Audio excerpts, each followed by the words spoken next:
드미트리 페스코프 크렘린궁 대변인이 지난해 7월 체결한 흑해 곡물 협정의 무효를 전격 선언했습니다. 이어 사실상 협정은 종료된 것이라고 말했습니다. 지난해 2월 전쟁으로 흑해가 봉쇄되고 우크라이나 곡물 수출길이 막히면서 세계 밀과 옥수수 가격이 전년 대비 각각 56%, 16% 상승하면서 저소득 국가를 중심으로 식량 위기를 맞았습니다. 결국 유엔과 튀르키예가 중재에 나섰고 같은 해 7월 흑해에서 곡물 수출선의 안전을 보장하는 협정이 체결됐습니다. 그러나 러시아는 자국 농산물과 비료의 수출을 보장한 약속만 지켜지지 않고 있다며 최근까지 협정 탈퇴 위협을 이어왔습니다. Потому что западные страны не собираются исполнять данных обещаний. Но как одна из опций не сначала продление, а потом выполнение обещаний. 2개월 기한의 협정 만료일을 하루 앞두고 러시아가 오늘 우크라이나 수중 드론이 푸틴의 자존심으로 여겨져 온 크림대교를 공격했다고 주장하고 나섰고 같은 날 협정 중단이 현실화된 겁니다. 크렘린궁은 다만 협정이 중단됐지만 러시아 관련 사항이 이행되는 즉시 러시아는 협정 이행에 복귀할 것이라며 크림대교 공격은 이번 협정 종료와 무관하다고 주장했습니다. SBS 김영화입니다. 푸틴 러시아 대통령이 지난 17일 발생한 크림대교에 대한 공격에 대해 우크라이나에 보복할 것이라고 경고했습니다.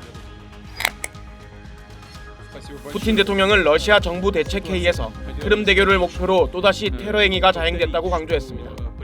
러시아 반테러위원회는 우크라이나 특수기관이 수중 드론 2대로 크림대교를 공격했고 2명이 숨지고 어린이 1명이 다쳤다며 테러 공격으로 규정했습니다. 푸틴 대통령은 러시아 국방부가 이번 테러 공격에 보복을 준비하고 있다고 밝혔습니다. 우크라이나 정부는 해당 사건의 책임을 인정하고 있지 않지만 우크라이나 매체들은 우크라이나 군이 배후에 있다고 보도하고 있습니다.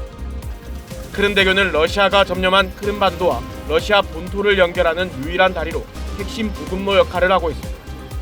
러시아는 앞서 지난해 10월에도 크림대교에서 발생한 폭발에 대해 우크라이나 공격으로 규정하고 대대적 보복 공습에 나선 바 있습니다.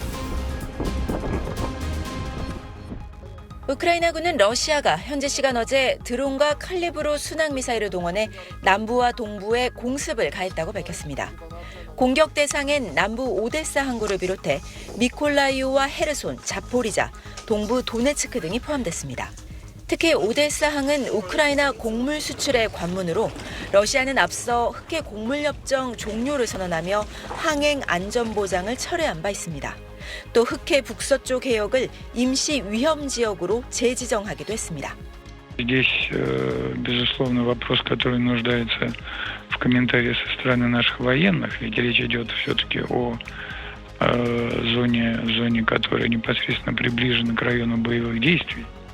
우크라이나군은 오데사 일부 민가와 항구 기반 시설이 파괴됐지만 오데사와 미콜라이오 상공에서 미사일 6발과 드론 31대를 격추했다고 밝혔습니다. 이번 공습은 앞서 지난 17일 발생한 크림대교 폭발 사건에 대한 러시아의 보복이자 동시에 흑해 곡물협정 종료 시점에 맞춘 위협이란 분석이 나옵니다. 우크라이나는 러시아의 일방적 흑해 곡물협정 종료 선언에도 흑해를 통한 곡물 수출을 계속하겠다고 밝히고 있습니다. 하지만 러시아가 흑해 곡물 수송의 위험성을 강조하고 곡물 수출항에 대한 공습까지 감행하면서 흑해를 통한 곡물 수출이 계획대로 이뤄질 수 있을지 우려가 커지고 있습니다. 파리에서 SBS 곽상은입니다.